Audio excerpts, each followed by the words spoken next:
Hello, stupid.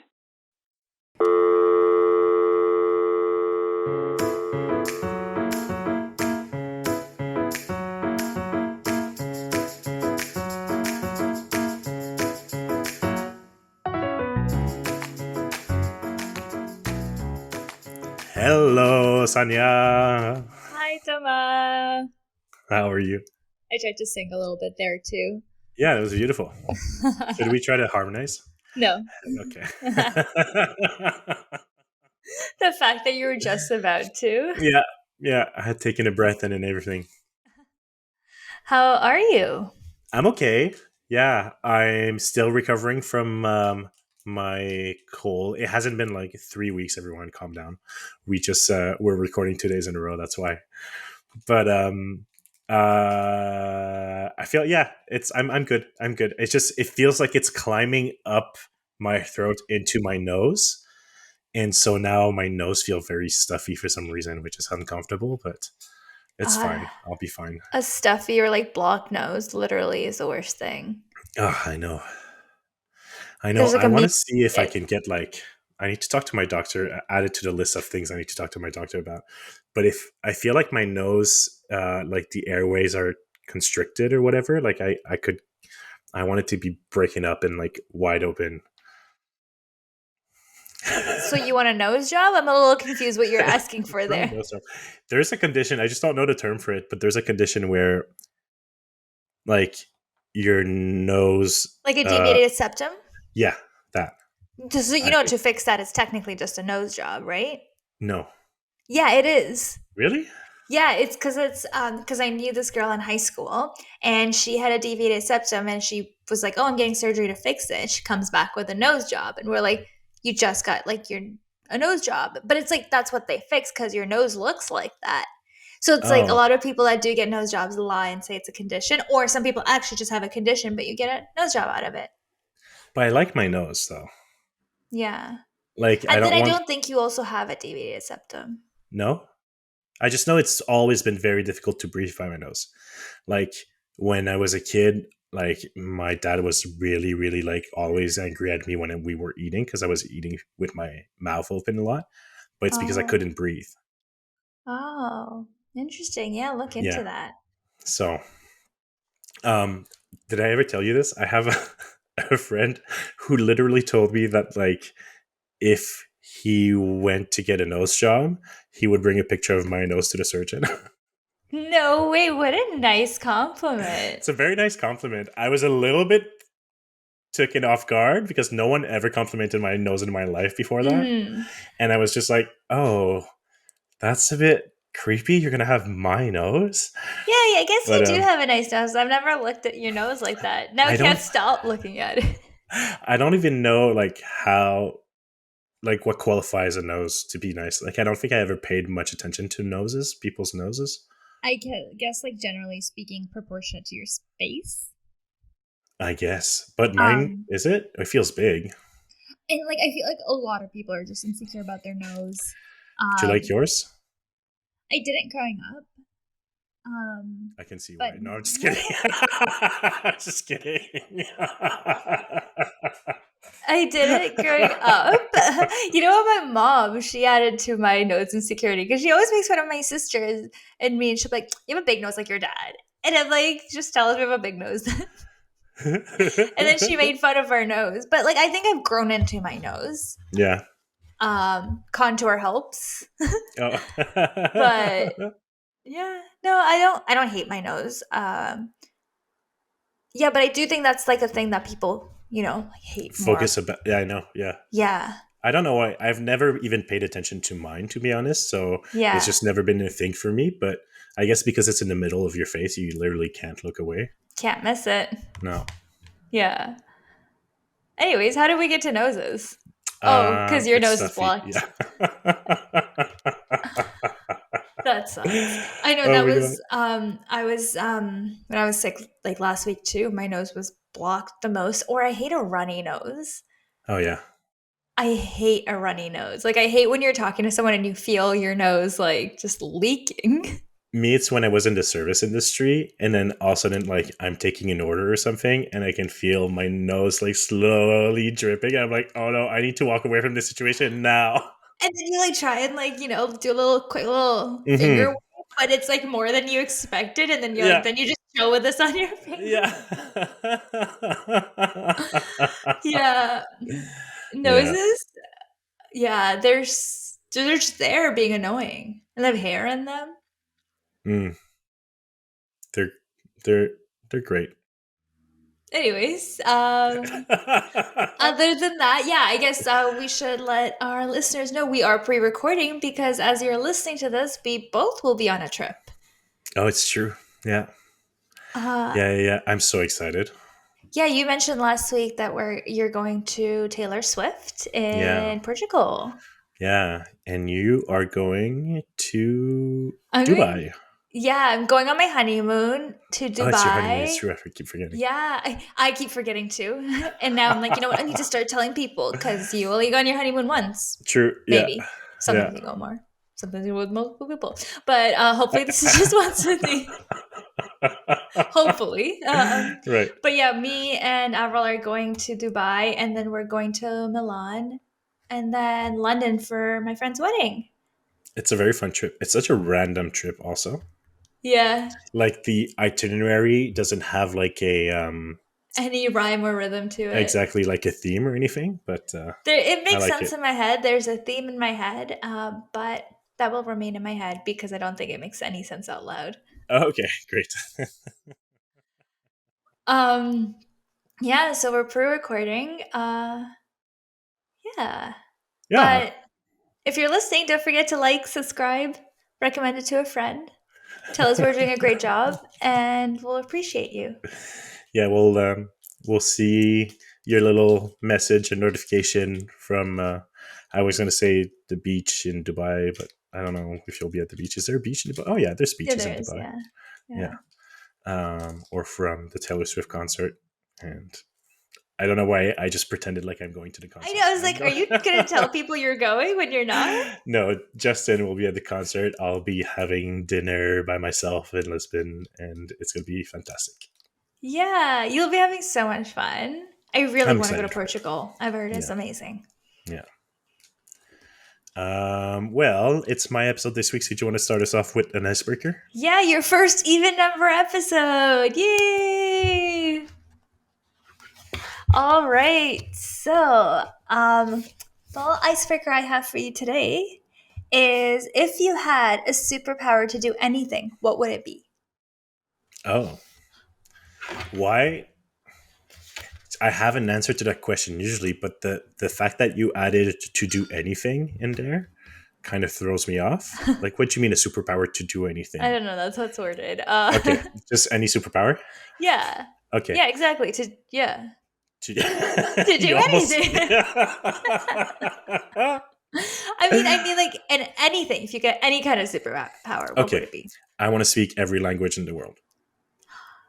That is really cool. Right? Just be able to communicate with everyone in their native language.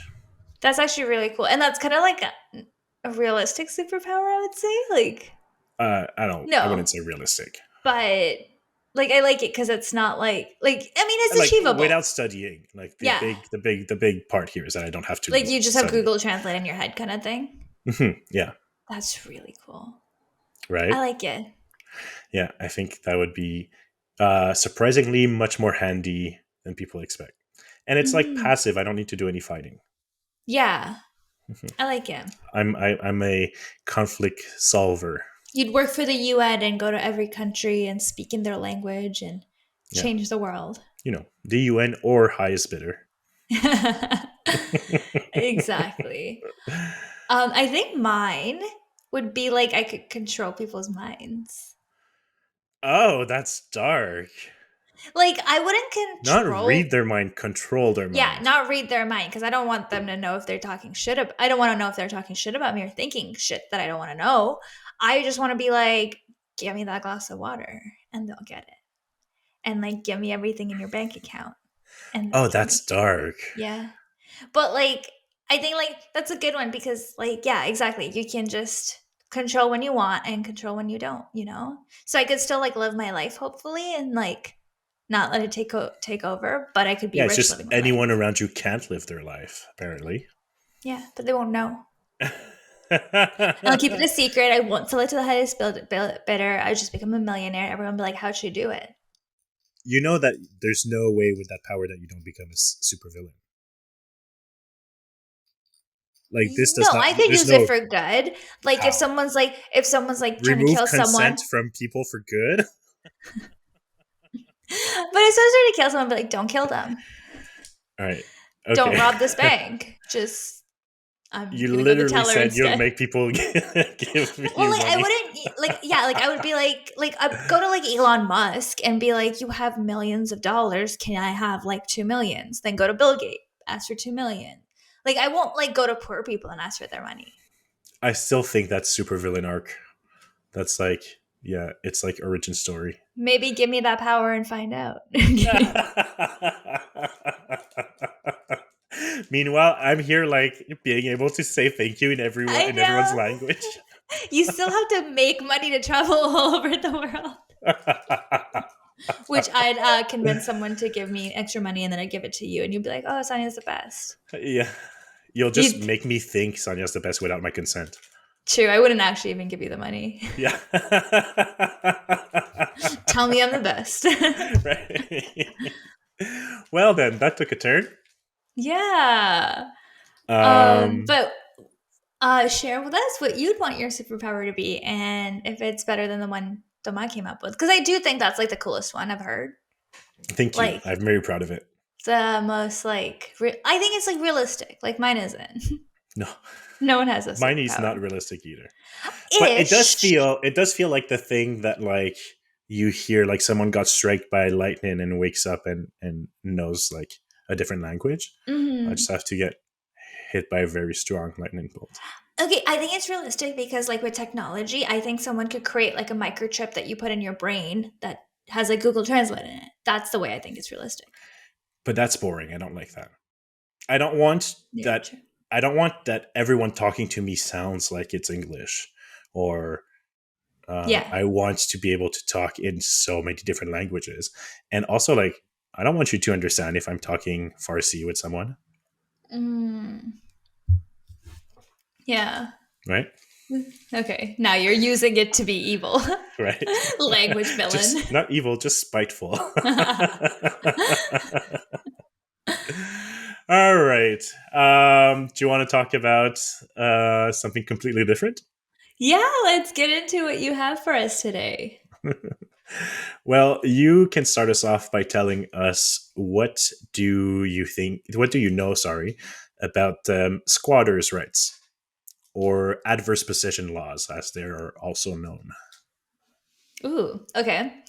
Squatters' rights. So what I'm thinking Yeah. is like, you know what? I don't know much about it. What I'm thinking is like people that are living somewhere and now they've stopped paying rent, but their landlord cannot evict them due to laws in favor of someone that's been living in this certain place for a while. Oh, okay. Am Oh, I I didn't looking know at that's this how you. wrong? Yeah, I think you are. Yeah, yeah. Oh. That would be tenants' rights, not squatters' rights. Okay, wait. So squatters' right is like someone there's like a building and Hmm. someone's now just living there. That's more like it. Okay, yeah, yeah. So they're not actually they never actually paid to live here and now they have moved in and you can't get them out due to laws in favor for them being there. Okay, kind of. I mean, I didn't know much about it either at all. Yeah. The only thing I knew about it was I knew this kid in my neighborhood growing up that was like kind of from a very grifty family. Okay. Like they always like had tricks to like make a quick buck, and they knew all the loopholes and stuff. And he told me once that like if you ever found an abandoned building, all you had to do is to like get a phone line hooked up in there to prove that like you're occupying it, that you live there, and then you wait like a few years, and then you keep paying the bill of the phone line, and it becomes like legally yours, No way. right? And I was like, okay, I need to know more. And then I never looked into it anymore. But I did today, or not today, yesterday. And I wanted to know, like, why do people do it? Like, is it actually that easy? Mhm. And is it ethical? And as it turns out, the answer of for any of these questions is actually like not straightforward at all, kind of very complex. Mhm. So I thought we could explore it together, and we you can tell me what you think about it. Okay. Um, so let's start with a case in Quebec, actually. It's your friend. Yeah, exactly. It's my grifty friend. No. In 2017, squatters' rights were invoked for a parking space on a residential property in Bromont. The um, Though the case is public, I won't be using the name of the people or the address of the property because I just don't think it's relevant to discuss it. But basically, a couple purchased a chalet in Bromont with a 4 cars outdoor parking space. Bromont is like north of Montreal. Okay. Wait, is it actually north? Why do I not know this? And why did I start telling you you didn't care I until I know, brought it and now you up? had to fact check yourself too. And now I'm pretty sure it's south. It's near. We Yeah, it's can just go south. with that. It's Oh, okay. south. Is it like cottage It's country because it's like a chalet? Yeah, kind of. It's there's a ski mountain there. Um. Anyways, so the seller of the chalet was not making much use of the property for a long while before buying in, and was pretty much sitting abandoned. After moving in, the couple who just bought it noticed that the son of their neighbor would occasionally park their car in one of their parking spots. Okay. They didn't like that, so they asked him to stop, but he continues. So they decided to bring him to court. Wow. Now, as this turns out, this would backfire on them big time. So, in Quebec laws, for adverse possession, you must be able to prove that for at least 10 years you have been occupying the space. And you also have to be able to prove that your possession of the space has been peaceful, continuous, public, and unequivocal. So, you were there the whole time, you caused no trouble, people knew that you were there, and you weren't trying to hide it from public eye. Okay. So the son has been parking his car there for more than 10 years, which he was able to prove. There was never any problem with the previous owner because previous owner pretty much was never there. Hmm. And the whole neighborhood could see that his car was parked there. Okay. So in the law, the squatter also has no obligation to start the legal process of claiming ownership before it is contested. So he basically like he didn't have to say at any point that that was his intention. But once it's contested, um, he the court gave him ownership of half of the new owner's parking space. No way. That what? Does life just work that way? So basically, the abandonment of the land by the previous owner does not absolve the owner of his responsibility towards his property, which includes like monitoring and disputing illegal occupation. And because the space was unused for 10 years is a long time, right? Yeah. Space was unused and unclaimed, and the neighbor started using it and grew accustomed to using it, and it's never been a problem for over 10 years. And then you sell the land, and then they're like, no, you can't do that, that's mine. So Yeah, yeah, tell me that's what you think. insane. Okay, so this is what comes up like for me. Like if that is something that you did for so long because no one objected you and now someone's objecting you and now all of a sudden it's your right to do it? And That's like yeah, I feel like something that should have been disclosed then during the sale. that's it. That's where the fault is, and that's where the couple probably has legal recourse. Yeah. Is It was this sold should as have a been four car parking spot or whatever, and now It they wasn't don't have. it wasn't disclosed that someone was using that space, Yeah. right? Because then it could have clued in that like that person might have those rights, right? And this Hmm. is also like kind of not how adverse possession is meant to be applied at all, Hmm. especially for a parking spot. Um, so it's very weird, and there seems to be some very like I don't have the details of how any of the interactions between the two neighbors went, but there seems to be some both of them being assholes in this situation. Totally. I like honestly, yeah, there's I'm sure from like them to be like, "Hey, don't use my parking spot," for them to now being like, "Okay, well, we're taking you to court." There was so much that happened in the I middle. mean, yeah, there's gotta be, and also like it's a 4 car parking spot. For the occupation to be peaceful and continuous, it means that they're not making use of that parking spot. Mhm. So like because as soon as like the car would have been gone and they park a car there or whatever. I mean, I don't know how it went down, right? But for me, it's just like there's something weird, right? And I'm just like, couldn't you guys just get along and figure something out among neighbors? Like Mhm. rent him a part of the parking spots or whatever. But yeah, they brought him to court, and then turns out he has legal rights over it. He must have had a really good lawyer that's like, "Okay, well, these are literally what it states. Go get me evidence that it was parked there for 10 years," you know? Right? And how do you even get that kind of evidence where you parked your car for 10 years? Witness testimonies Or you took like a photo in front of it 10 years ago? also, but like it just has to be witness testimonies, I guess. Yeah. Imagine he was a lawyer himself, actually. But also, I'm like, the son of the neighbor has been parking his car there for 10 years, which means that the son has been in driving age for at least 10 years, which brings him to at least 26. And I'm like, wait, Move out, are kid. exactly continuous use means like he's not just visiting, like it's been there all the time. I'm just like, okay, what's going on? Either it's one of those families that like they have so many cars and they keep fixing cars and stuff like that, and like it's a like old car that he's working on that's been there for 10 years, or I don't know.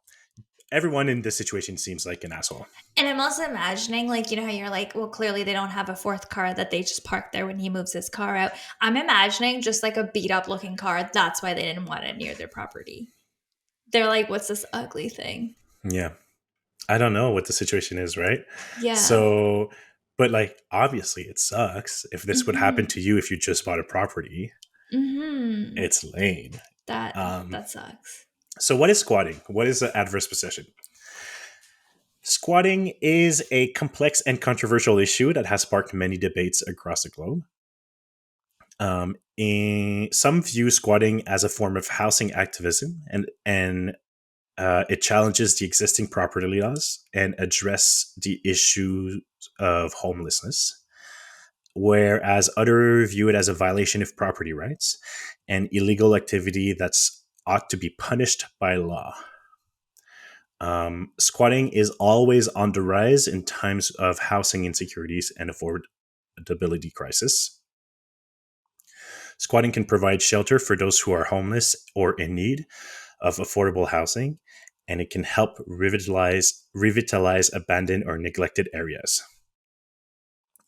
This is like more like I'm talking more about adverse possession, but squatting is just the act of being somewhere where you that's abandoned and staying somewhere that you don't have the rights to be, right? But Mm-hmm. adverse possession is when you've been doing that act for so long, for such a period of time, that then you're able to claim ownership of that. um, but yeah, okay, so it can help revitalize abandoned or neglected areas. In fact, squatting is often a precursor to gentrification. Mm-hmm. So they'll take over a rundown and dangerous building and give them an edge and social capital, reinvigorating abandoned areas, which eventually brings in more capital and more investment. Um, there's a whole like squatter aesthetics that has greatly influenced hip and gentrified areas. What? So if you think about the whole industrial look, so industrial lighting, DIY shelving and seating, electrical, bric-a-brac decoration, community gardens. That's all from squatters moving into industrial areas and renovating themselves and DIYing the buildings themselves. Yeah, that was such a big thing. I don't remember what show I used to watch, but like she used to live like, I guess like it was like a loft style house in a Was it like, New Girl? was it New Girl? New Girl is very industrial loft style. No, it wasn't New Girl. New Girl's home was still like an apartment. Yeah. Yeah. I don't remember what show was it.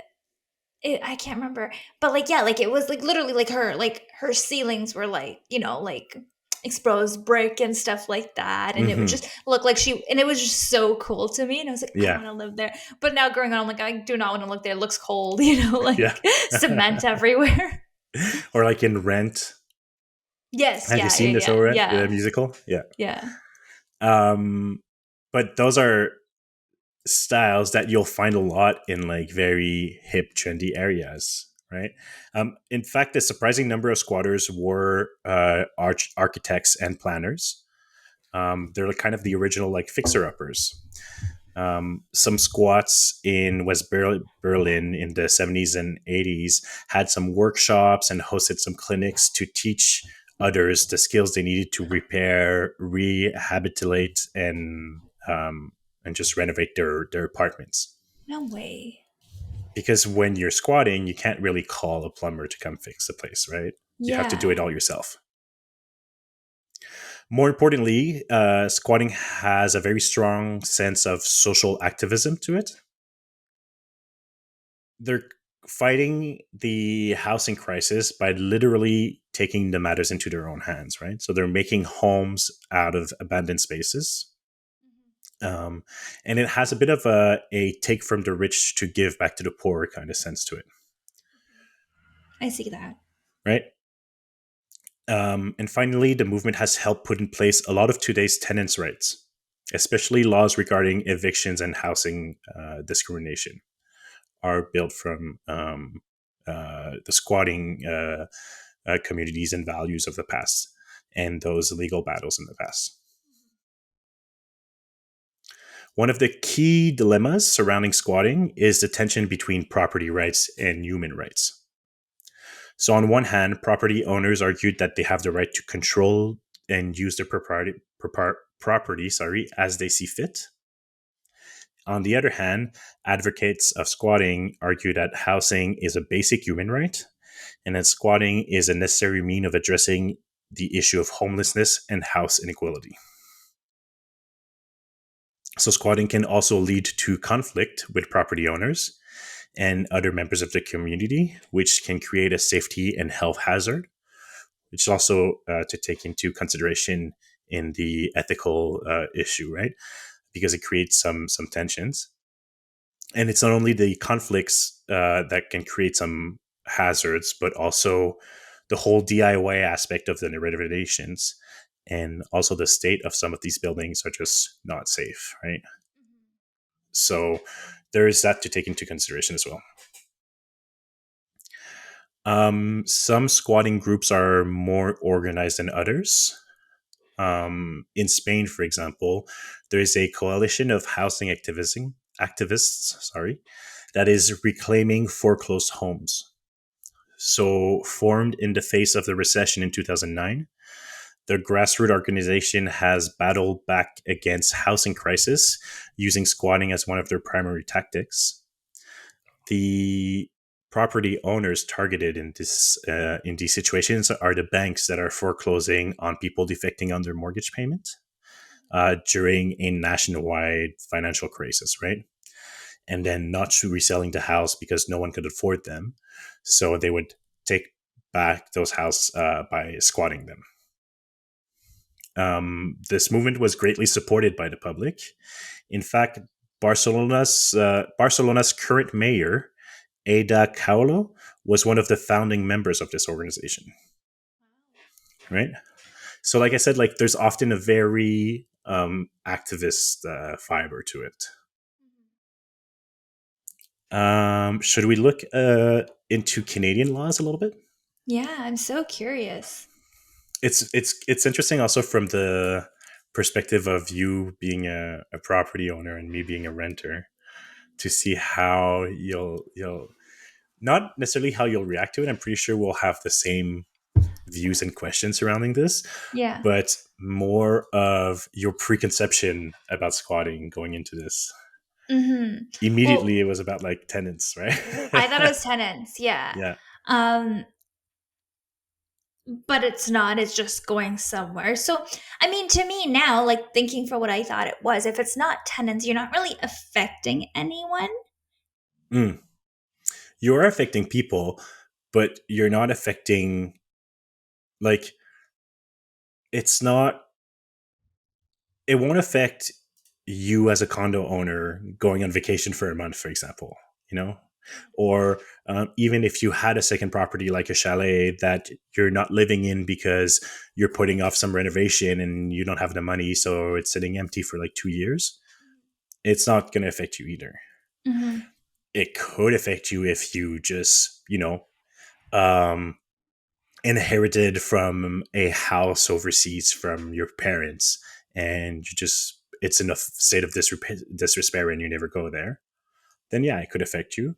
Yeah. um, but most of the time it affects people who have multiple properties and who are just sitting on some abandoned properties because they can't or won't um, invest into making them hospitable or habitable, or they just can't find any buyers for them in the state that they currently are. So that's why it happens with factories a lot and stuff. I'm thinking also it affects, like, to me, the way I would think that I could be personally affected by this is say that I'm living somewhere and there's, yeah, an abandoned building by beside me and the squatters there are not are making me or like, kids or someone feel unsafe, Hmm. and like, and also, yeah, like decreasing the value of the property that you own in a way. Yeah. Um, but Well, yeah. we'll kind of get to this a little bit. Hmm. Not much, but I'll talk about that in a second. Hmm. Okay, so in Canada, laws will vary from province to province. Hmm. One of the major difference are the times that someone need to occupy the space before they're able to claim adverse possession. So it varies between 10 to 60 years. 60. 60, yeah. Okay. Adverse possession is a principle of real estate law that allows a person who possesses someone else's land for an extended period to claim legal ownership of that land. So if we look at Ontario's laws, for example, for a claim of adverse possession to be successful in Ontario, the following criteria must be present. So continuous possession, the squatter must occupy the space for 10 years. And basically, they have to treat it as their own the entire time. This can be done with witness testimonies, documentation, and photos, or like phone bills, like my grifty neighbor, my grifty friend in the neighborhood would say, or surveys and expert testimonies. It has to be open and notorious possession. So this means you can't be sneaking in and out, and you can't hide your occupation of the space. It must be obvious to everyone, including the owner. Okay, so this, for example, I think, the image that people have of squatters is often one and the same with homelessness, right? And you're thinking of, some uh, homeless people with their plastic bags, maybe with a drug problem and a behavioral problem, who are breaking windows in the abandoned factories in the house next to you. Already, this doesn't necessarily qualify, right? Because they can be sneaking in and out or hide their occupation. They have to make continuous possession. Um, Exclusive possession: the squatters must not share control of the land with the public, the owner, or unauthorized occupants. What does that mean? It Like, means that you can't be it's not like a room in a mall because then you're sharing with other people, right? exactly. So if you are a group of 10 people making use of that space, well, you have these 10 people for the entire 10 years being making use of that space and then claim ownership together. And It can okay. be like a kind of like a hostel, people come and go. And it can't be like my couch. Like you can't someone can't be living in my on my couch for 10 years and now be like, "Oh, well, now I own it." Like I own your place, right? No, because you're living Cuz there it's as well. shared. Okay, cool, Yeah. cool, cool. Yeah. So this has to be like abandoned places basically. Yeah. It can't be shared with the owner. No. And also Or anyone else. it has to be hostile possession, which just means only that it is done without the permission of the owner. Isn't that So so contradictory because it says that they have to have the owner must know? they know, but they don't care. They didn't give you permission. However, it's more like the owner. It's not like they must know. It's that Mhm. they can know if they made any effort to surveil their property. Oh, okay. Right? Is that you're not hiding it from them. You didn't declare it per se. You didn't send them a letter, but Mhm. you're not hiding it from them. And if they showed any interest into their abandoned property, they would easily find out. Interesting. Because that's the whole thing. Also, it's not. It happens to people who neglect Mhm. their property, and often it happens to people who neglect some space that they own in a in a city or a town where space isn't neglectable because people need space to live. Mhm. So that's why there's a sense of like, well, if you're not going to use it, we're going to give it to someone who can, That makes sense. right? Yeah, that's actually very different than what I thought this meant. Right, exactly, right. And then hostile possession means it can't be done without. It must be done without permission of the owner, which means that a rental agreement would disqualify you from claiming adverse possession. So if there's a rental agreement or a written agreement that, oh yeah, you can stay in my house while I'm gone, that doesn't mean that it's yours, right? Even like a verbal agreement, if you're able to prove it, would disqualify you from being able to.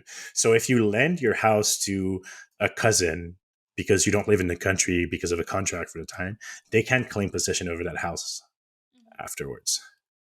And also like I feel like yeah, like I see why like if you're doing this for 10 years that it's a thing. Like people could be doing this for 5 years and it might not matter as opposed Mm-hmm. to 10 years. Mm-hmm. Yeah, exactly right. Um, in Quebec, as we already discussed, there's also a clause that it must be peaceful occupation. So I kind of tried to look into what that meant exactly. It was hard to find a definition of peaceful occupation in the civil code. However, I found another mention of peaceful occupation in the Charter of Human Rights and Freedom, and it said that every person has a right to peaceful enjoyment and free disposition of his property. So my assumption is that as long as the squatting does not prevent anyone from their right to peaceful enjoyment of their property, then it's considered peaceful, Okay. right? So it's not like when like looking back at the parking spot scenario, if that guy was like then now like, you know, blasting music there and just like making that parking spot like not just a parking spot, like partying there, smoking there, then that wouldn't be as peaceful, Right. right? Well, I mean, no, but he might have already had 10 years of peaceful occupation at this point. So, but for example, if at any time um, that the previous owner had come by and was like, well, there's a car in my parking, I can't park mine, then that would not be peaceful occupation anymore. Well, because then there's a conflict. I can't enjoy my property peacefully because you're using it, Oh, okay. right? But also, if we go back to the hostile possession, that it can't be done without the permission of the owner. This is where I'm like, guys, this is what if you should have done. Those people from Bromont, you should have given him an agreement, a short term agreement. All right, like listen, sign this paper that I allow you to be there for the next year, and we'll talk again about it again in a year. Yeah, instead of taking him to court right away. Yeah, Yeah. Yeah. I mean, I'm sure there's so much more to the story where they're that like we're like, okay, well, we have to just take him to court at this point. They yeah, probably didn't think that he would win. yeah. Seriously, seriously. But as we can see, like none of these laws are in place for a scenario like that parking space dispute, right? All right. So here are ways that you could prevent adverse possession. And I think this really showcased how much people neglect their properties. Because if you simply monitor your property regularly, you can easily prevent this. Because once you monitor regularly, you can address intrusions immediately. Um, you need to have clear boundaries markings, so fences, signs, hedges. You can keep documentation and surveillance, so keep any detailed records of disputes or encroachments and how they were resolved. Um, Install some cameras documenting activities on your property, for example. And then keep any records of legal agreements if someone's using your land with your permission, for example. So, you know, 10 years is a long time to not address someone trespassing on your property. So, if I think about in my neighborhood, there's a lot of like abandoned factories, for example, who are complete eyesore in state of disrepair, broken glass everywhere, broken machineries, graffiti, stuff like that. People sneaking in and out, kids sneaking in and out, um, potentially hurting themselves. Like that's a big. Um, it's very irresponsible from the part of the owner of that space, right? Yeah, exactly. So I wouldn't feel bad for them if someone took that away from them. Yeah. And like even going back to where you're like, oh, I'm surprised to see your opinions being a property owner. Yeah, like I don't think like yeah, I'm starting to not feel bad for the owners in this scenario because as a property owner, I could not imagine having a property for 10 years that I haven't looked after. Right?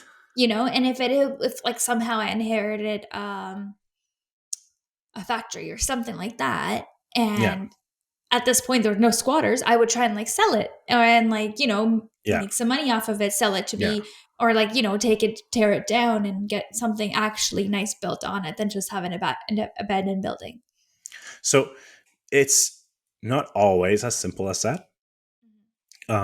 There's many reasons why you might not have to sit on an empty factory for a while.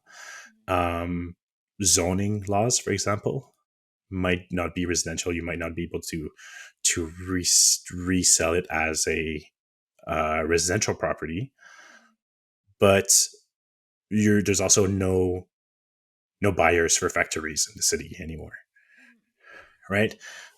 Or you simply don't have the funds to renovate it and transfer it into some different kind of commercial space or something like that, right? Um, but at the same time, like, okay, boo hoo, you're a factory owner, do something about it.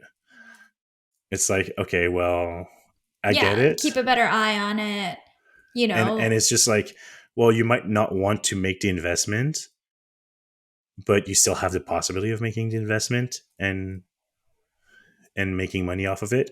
And if you don't want to make the investment, well, then, if a group of people who are desperately looking for somewhere to live are ready to make that investment, then maybe, yeah, they'll take it away from you. And like I think if I found squatters at my property, say like this inherited factory, I Hmm. found squatters and I was like, oh shit, like, like obviously it's an abandoned factory. I'd offer them, be like, okay, I'll give you, this much if you guys just leave before like taking them to court so they can like because I'm pretty Hmm. sure squatters probably aren't like, oh no, we've been purposely doing this for 10 years, we have all these things, like they're probably not aware of their rights yet. Some do. No, some do. Some are like organized groups who do this. Yeah, true. But but in but hopes that they're not, yeah, I'd be like, I'd exactly. offer them money Yeah, because then I would be making that money if I do sell the place, yeah, exactly. you know, and Yeah, then, or plan to sell that place, you know? yeah.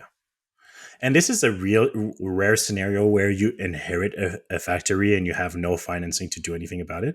But this building belongs to like Big big corporations. corporation groups, right? Mhm. And a lot of the time, it's cheaper for them to wait for it to fall in a state of disrepair and then just have like subsidies from the city to destroy it, or I don't know how it works, or to just wait until the neighborhoods becomes gentrified and it's bought out of them from like some prospectors or something, Exactly. Yeah. right? So Yeah. It is also rare that like abandoned buildings sit there for 10 years. not in my city. Yeah.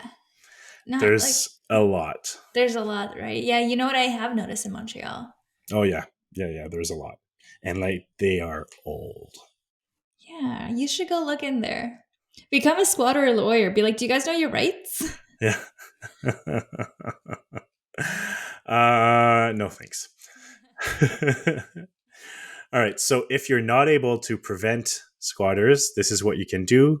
You try to take early actions if you suspect that squatters are there. It's again crucial to act quickly because the longer they remain, the more complex it could be to remove them. You'll give them legal notice of eviction. You'll document and surveillance against. Ideally, document any of your interaction, but also try to surveil their visits and their comings and goings, and document that so you can have some sort of argument of have they been doing continuous possession. Um, Increase the physical security, so improve physical security of the property, installing fence and locks and security cameras, and once they're out, make sure that they're not able to come back in again, and then seek legal assistance. um Again, like we've already talked about it just now, but like this is not a problem that happens to any type of property owner. It's very specific to um, a certain type of property owner, usually, except for that one Mhm. case in Quebec, right? Um, That was but so funny. this is where the ethics of squatting become more complex. Um, I have another case that I want to talk about. It's of Freetown, Christiania. Christiania. So Freetown, Christiania is a intentional community and commune in the Christiantown neighborhood of the Danish capital Copenhagen. It has about 850 to 1,000 residents, covers 7.7 hectares of land, and it was formerly a military base. So the Freetown began in 1971 as a squatting of that military base. Today, it's considered one of it's the fourth largest tourist attraction in Copenhagen, actually, with 500,000 visitors annually. And the when we say Freetown, it's because the whole property is owned by the group of residents who live there, and they have like their own laws in place for the town itself. It operates under a pseudo anarchist consensus. So meetings are held in order to discuss and decide on items in the community, such as like finance, revenue, as well as businesses and construction. Um, and then the territory is divided in 15 local areas, which are responsible for decisions in their own boundaries. And then when no consensus can be obtained in area meetings, it is moved to the highest authority of Christiania, which is a joint meeting in which all of the citizens can participate, and they have to reach consensus on every decision. Oh So my it's god. very hippie, Yeah. right? That's So it so was crazy. formed in 1971 which started with about 150 squatters who decided to jump the fences and take over the military land that was abandoned in the 60s. They formed a commune and made their own laws and legalized drugs. Yeah. In the sorry, this was in 1970. One. It's a very Wow. peace and love, hippie, all that, right? Yeah. So they were angry with the government and they were acting out in response for housing crisis. They cut off access to the roads, they banned cards, and they liberated the leafy enclave that covered about 35 hectares of prime Copenhagen real estate. They called their commune Christiania because of the name of the neighborhood, which is Christianhavn. Christina? Christiania. Sorry. Christ Iania. Oh. It's hard to say. Um, so their plan was to live inside Denmark, but outside of its laws. That's insane. They wrote their own constitution, printed their own money. They ended conventional property ownership, and they legalized drugs, which apparently they could do. That's so funny. So the commune's guiding principle was very simple. It's that everything is allowed until it starts to bother someone. So at first they enjoyed. I feel like that's life, right? Like I feel like that's how laws are made. It's like we don't know this is not allowed until someone's like, I don't like it, and then they're like, okay, let's ban it. Um, it reminds me of one of my favorite sayings of how like I live my life. Which actually in that episode we filmed in person when we played Truth or Drink, one of my questions was like, "What's your favorite saying?" I should have said that one. Is in French, c'est les libertés de l'un s'arrêtent là où celles des autres commencent. It means one's liberties stops where the liberties of others starts. So Okay. basically, you're free to do everything until it encroach on someone else's freedom to do everything. Mm-hmm. So the only places where we have to stop is where we need to live together, right? Yeah. I like that. I think that's how I live my life. Yeah, that's cute. I like that. Um, and that's what they thought also, apparently. So you should join this commune. I should. So at first they enjoyed kind of a blind eye from the authority and they were left to live in peace. The police did try to clear out the squatters, but too many people were living there and no one wanted to leave. So to keep the peace, they kind of just left them stay. In 1973, the government agreed to give them 3 years as long as they paid electricity and water. And then the commune was labeled a social experiment. In 76, however, once those 3 years were up, the Ministry of Defense brought a legal case against Christiania, which was upheld by the Supreme Court and ruled that Christiania should be cleared out immediately. But nothing happened. No one did anything about it. And later They're the same breaking their year, own laws. I know, they just like, cool, we have a ruling. Yeah. Who's gonna tell them? I don't know, not me. Yeah. And later the same year, the Danish parliament decided that a development plan should be drafted first. So they're like, okay, well, we weren't using it. Like, it's hard for the government to argue that, like, the land that they abandoned shouldn't be used for residential purposes, right? Mm-hmm. So before clearing them out, they were like, we should at least have a plan to use it. Soon, however, they started to have some internal problems with the community. Oh no. The free use of drugs introduced a lot of sketchy dealers.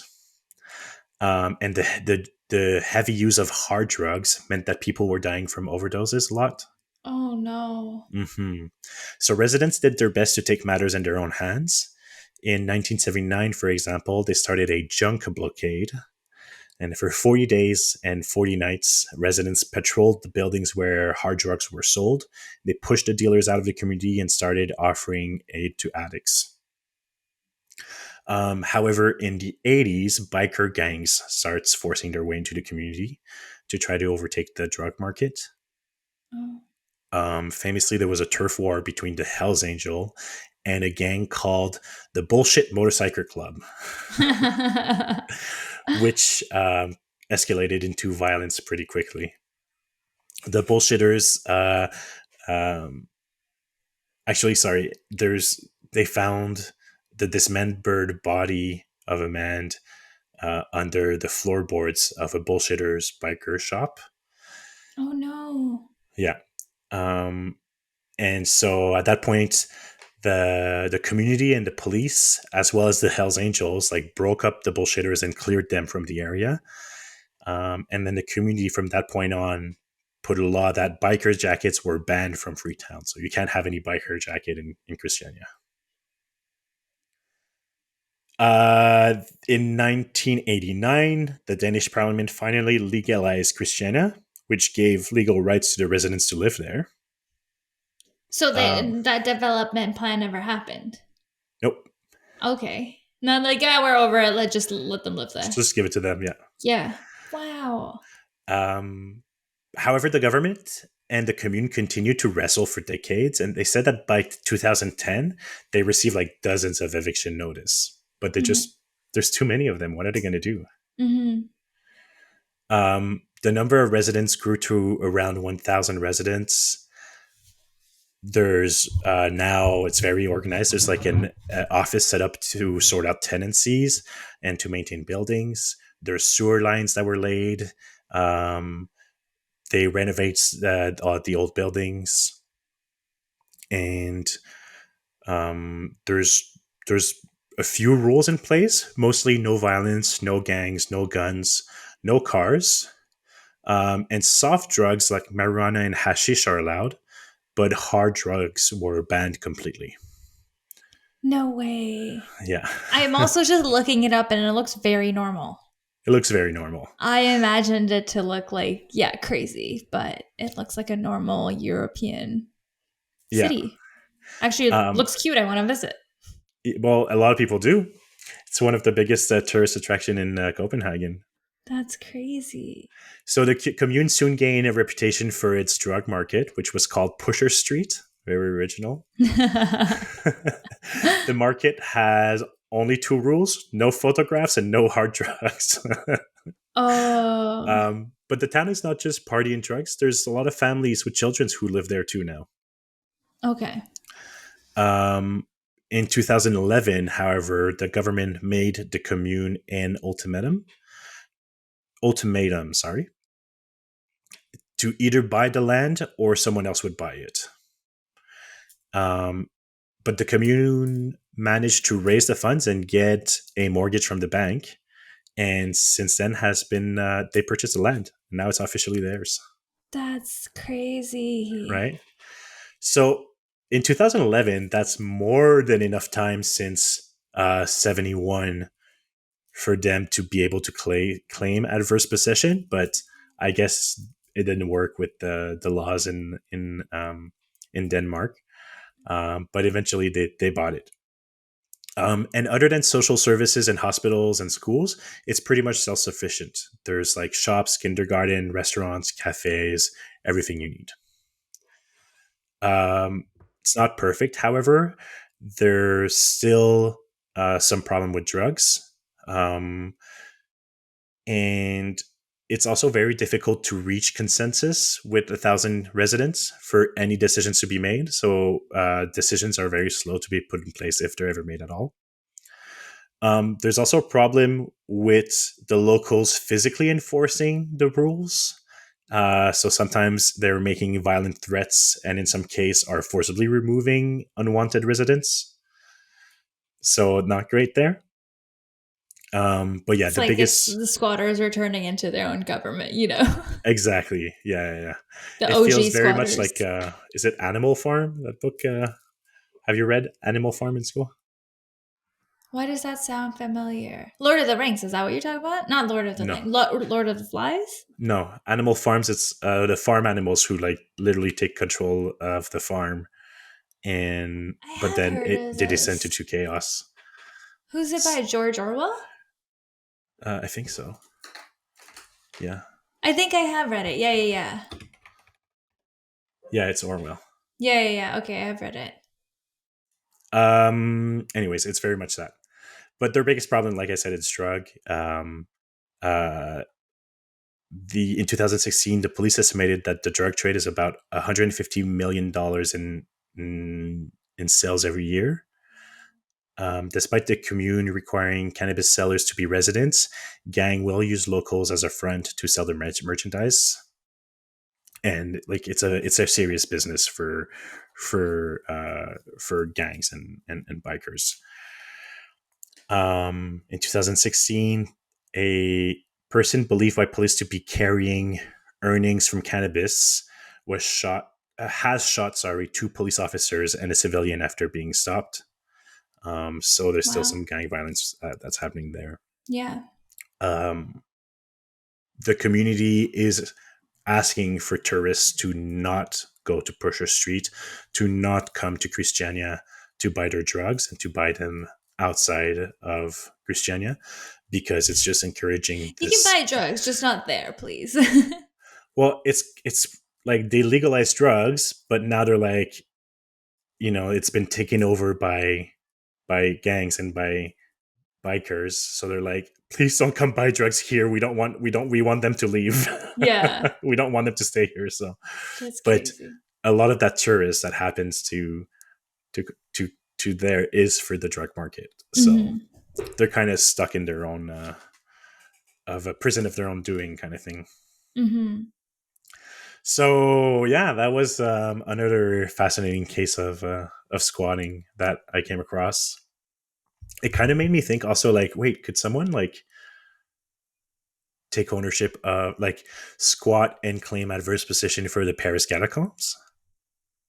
Um, but I looked into it quickly, and like it would be very, very difficult, Yeah. mostly because it's such a vast network of tunnel that Hmm. it would be hard to like find ways to like portion it into a small place that you can own. And also, like, yeah, it's not a building. You also can't like have like the washroom in there, No, and it's not like, very yeah, livable for like 10 years. It would be very yeah, difficult. yeah, And like the authorities can easily kick you out because it's unsafe. So, exactly, yeah. So yeah, yeah. I don't think you can do 10 years without like Right. being kicked out. Yeah. So, yeah, I think, I think squatting is often vilified in the eyes of the public for a few reasons. Um, I think it's, associated, as we talked already, with marginalized communities a lot. Um, and people with less means, with counterculture values, um, and often very active in human rights issues and communities living with ideas that don't align with capitalistic values. Some are often very marginalized and vilified. So there's that. But there's also like the idea is very scary for any property owner that this could happen to them. Yeah, So totally. I think because people are not very well aware of how um, adverse possession work and why people squat typically, that it contributes to the misconception about it. Yeah, I totally get it. I just think like I don't know if property owners like of the average property should be afraid of it really, and like I think the other like people that do own bigger properties, abandoned properties, it would be hard. Like you should think twice before like ignoring it for 10 years. You know what I Well, mean? that's the thing, right? You still have a responsibility to maintain it, to um that's the thing. What is your responsibility with an abandoned property? And what are your rights if you don't take on those responsibilities? And if you have a huge piece of land, if you own a huge piece of land during a big housing crisis, like, what's your responsibility there? Or when does the government should step in, right? Yeah. It's all these questions that are very difficult to answer. Hmm. That was So very educational. I had no clue really what squatting rights was. I'm glad. Yeah. Well, glad you enjoyed it. I hope everyone at home, you enjoyed it too. Yeah, if anyone's visited Christiania or whatever it's called, let us know. Because like I'm like, this Yeah. is so cool. It says the only rules that they have is have fun, don't run, it causes panic, no photos, buying and selling of hash is still illegal. It's still illegal or legal? Illegal. Oh, because I think they finally outlawed it in recent years because it was Oh causing too yeah. much problem. This is from October 18th, 2023. Oh yeah, I think they might have, yeah. And they call it the Green Light District. I didn't know that. Well, I didn't know anything Pusher. about it actually. It's better than Pusher Street. Yeah.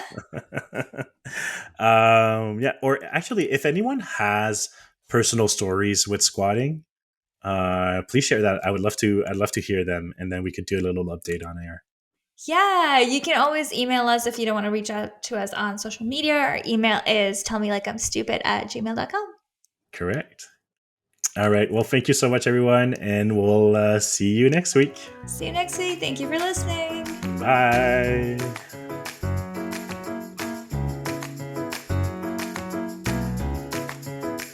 Tell Me Like I'm Stupid is created and produced by us, Sonia and Thomas.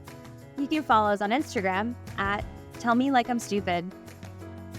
If you'd like to support us, please subscribe and review on your favorite podcast streaming platform. Our cover art was created by Ish. Find him on Instagram at h.e.e.s.h. Thank you for listening.